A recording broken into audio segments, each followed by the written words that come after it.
हिज़्ब उल्लाह और इसराइल की बाकायदा जंग छिड़ गई। इसराइली हमले के बाद लेबनान की मज़ाहमती तंजीम हिज़्ब उल्लाह के सरबराह हसन नसरुल्लाह ने इसराइल से हमास के रहनुमा सालेह अल आरवरी की शहादत का बदला लेने का ऐलान कर दिया। लेबनानी मज़ाहमती तंजीम हिज़्ब उल्लाह के सरबराह हसन नसरुल्लाह ने हमास रहनुमा के कत्ल का बदला लेने का ऐलान करते हुए कहा है कि इसराइल को सालेह अल आरवरी की कत्ल की सजा जरूर दी जाएगी।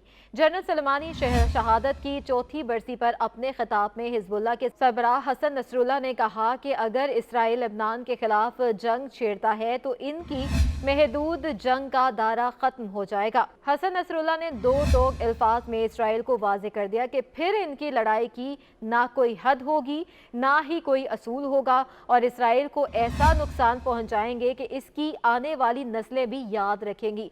हसन नसरुल्लाह ने कहा कि गजा जंग से इसराइल की ताकत का भरम टूटा है और इसराइल के वजूद को खतरा लाहक हो गया है।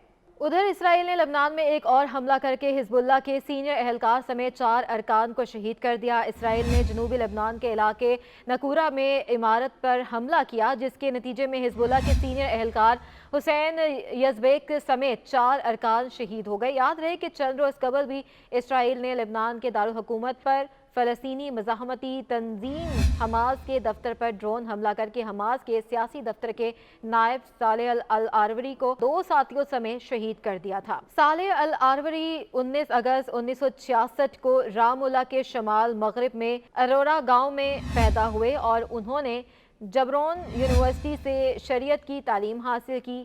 सालेह अल आरवरी ने कम उम्री में अख्वान अल मुस्लिमून और शमूलियत इख्तियार की और फिर 1987 में हमास के कारकुनों में शमूलियत इख्तियार की और 1991 से 1992 के दरमियान मगरबी किनारे में अल-कसाम ब्रिगेड के क़याम में हिस्सा लिया। इसराइल की जेलों में 20 साल गुजारने वाले असमत मंसूर के मुताबिक वो 1994 से लेकर अब तक कई साल तक सालेह अल आरवरी के साथ रहे हैं। अल आरवरी ने तवील अरसा इसराइल की हिरासत में गुजारा, ताहम किसी मुकदमे में उनके खिलाफ इल्ज़ामात साबित नहीं हुए थे।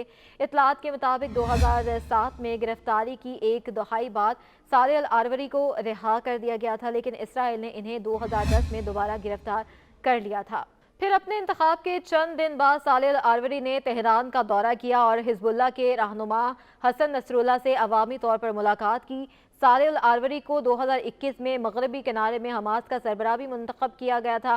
गुज़िश्ता साल अक्टूबर में हमास की क़यादत में इसराइल पर होने वाले हमले में 1200 से ज़ायद अफराद हलाक होने के बाद अल आरवरी को नसरुल्लाह और फ़लस्तीनी इस्लामी जहाद के सेक्रेटरी जनरल ज़ियादा अल खल्हा से मुलाकात करते हुए देखा गया था। हिज़्बुल्लाह के अलमनार टीवी के मुताबिक तीनों रहनुमाओं ने गजा और मगरबी किनारे में फ़लस्तीनी अवाम के खिलाफ इसराइली जारिब को रोकने और इसमें कामयाबी हासिल करने के तरीक़ाकार पर तबादला ख्याल किया और इसराइली मीडिया ने इन्हें इसराइल का ड्रोना ख्वाब और ईरान और हिज़्बुल्लाह के ताल्लुकात का गॉडफादर करार दिया था।